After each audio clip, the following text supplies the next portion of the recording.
Have you ever felt like you're constantly having to prove yourself in order for people to like you? Or maybe you felt like if you were just better enough at something, then you'd finally, maybe, just maybe, actually fit in and have some value. Today, I'm here to talk about how to find value elsewhere. I'm Jen. I'm an ascension coach, helping you live 5D in a 3D world. So today we're going to talk about how to find value within yourself without having to do all of the other things that you've been told you have to do your whole life. And this comes up a lot, I think, in any type of dynamic, regardless of whether or not you're trying to do your own thing or if you're just trying to fit in. I know constantly I've been given the idea that I need to fit into a space in order to be somebody or have value or even just have something to say. Back for so long, I spent years, probably decades, honestly, trying to fit into what other people think I should be or what other people wanted. I became something for everyone else, but then I actually ended up completely losing who I was. And I've been doing this like coaching thing and trying to, learn how to do all this stuff, because for each chapter of your life, there is a new platform, I guess, or a new arena. Arena is a better analogy. But so for every new step up, you have a whole new arena you have to step into. And honestly, it's kind of scary. So say you're in the baseline arena and you want to get ahead to the next arena. To get ahead, you have two choices. You can either, one, be your true, authentic, goofy friggin' self, and people will like you and people will hate you, but you can choose to be yourself absolutely regardless and it will set you free. Or two, you become the ultimate people pleaser. You are constantly changing who you are for other people. You are constantly, it's so much work trying to be somebody for just trying to be everything for everyone. It is exhausting. And I'd argue the only way to counteract that is to be nothing for nobody and everything for yourself. Because you're either everything for everyone and nothing for yourself, or you're nothing for everyone and you're 100% for yourself.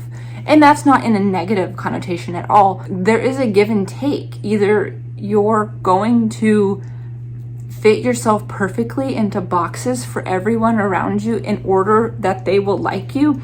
And funny thing is, when you become to be completely authentically yourself, people actually like you more. And the people who don't like you more, well, they weren't going to like you anyways. They just don't like you. People just don't like people for some reason. It's not our job to figure out why, but that's just how it works. Moving to the second arena, and you've done people pleasing, which nothing wrong with that. Like I said, that's just, it is how it is. Well, once you get to that second arena, you're going to have to start all over.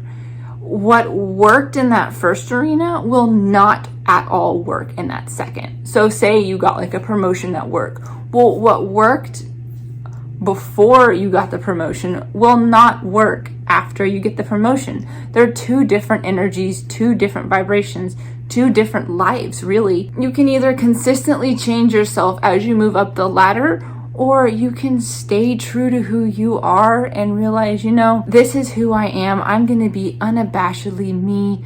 And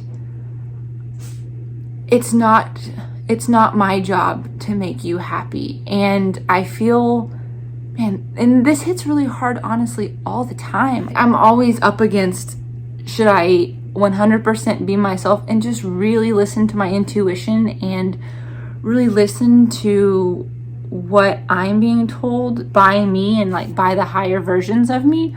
Or do I 100% follow the path that somebody else has done? And while the path that other people have followed is very validated, and I probably will do some of those things, I will integrate them, but at the end of the day, I will ultimately listen to me, because I am, and my guides are, like, they see the bigger picture. Game of StarCraft. So you have a Terran character, and you go around the game going for these certain like action spots so that you can get to the next path. The Terran character, you, has no idea what's coming up. You're just like, hey, this is where you need to go. If you're the Terran character, you're thinking like, hey, why do I need to take all of this equipment with me? Why do I need to, like, take all this artillery and get all this stocking up? I'm just walking. But if you're outside of the game looking down, you can see that, hey, like 400 feet ahead of you, there's a big boss you have to battle. And so you're like, hey, little Terran character, you're going to take this regardless because you need it for the future. So that's the same type of thing. If you were to conform to everybody else's standards and everybody else's way of being, if you were to conform to that, you're the Terran being like, no, I need this on my little path to move forward because like Sally or Joe says I need it, and man, I'm clinging to it. Or say you have like a little pistol and you need an MR. You know what? Probably shouldn't do gun references, but it is what it is. I'm a Texas girl, so that's how it's going to be. So say you have an AK-47 and you have a revolver. AK-47 holds endless rounds of ammo. Revolver holds 6. And you have magazines you can strip up for the AK, so a lot more. But if the people around you love revolvers and they're like, hey, you should totally do a revolver and then have like a little side pack of bullets so that way you can look super cool. But then the higher self is like, hey, you should probably have an AK because you're going into a battle up against a big boss and you're probably going to need the AK. So in that situation, would you listen to your higher self or would you listen to the influences around you? Because that's how it is in every circumstance and every situation. Your higher self is the game. It sees the bigger picture of what you're trying to do, of what's to come. And although the future isn't permanent, there's still a gradual pull to what could be coming. So would you rather have the resources of those around you that could not ultimately set you up for success? Or would you rather lean more towards your higher self and your guides helping you, because that's ultimately what is going to get you to the place you want to be at in the future? And so going back to this idea of pleasing everybody, if you are constantly seeking approval from those around you and you are constantly trying to please everybody around you, your own sense of self-worth and self-value comes out of what you can do for other people. Oh, if I work really hard, if I get past this quote unquote level, then I'll finally have the worth and validation I so desperately need. And then you'll realize that once you have it, you still will not feel that self-worth and validation. You will still feel empty. But instead, if you're like, I have got my higher self here with me, I'm gonna take the direction, or I'm gonna take my higher self with me. My higher self is on my side. I'm gonna trust them. I'm also gonna use the tools that others have given me. They obviously have experience, and I'm here to learn from them. However, I hold on to that which gives me clarity and peace of mind, and my worth does not come from other people. That's a huge game changer. A lot of the times we search everywhere for our worth except the one place where it can actually be found, and that's within ourselves.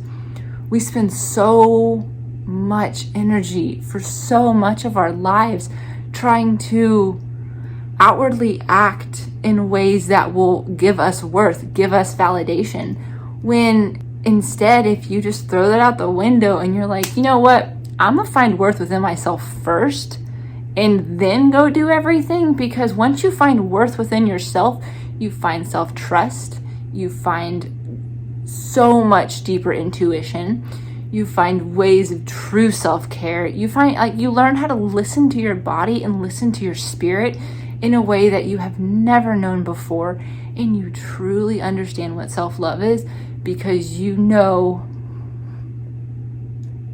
made me cry. You know how hard it was to go through your darkest depths of your soul to find your self-worth. Only you really know the types of pain and sorrow that you had to face within yourself whenever you were going through your healing journey.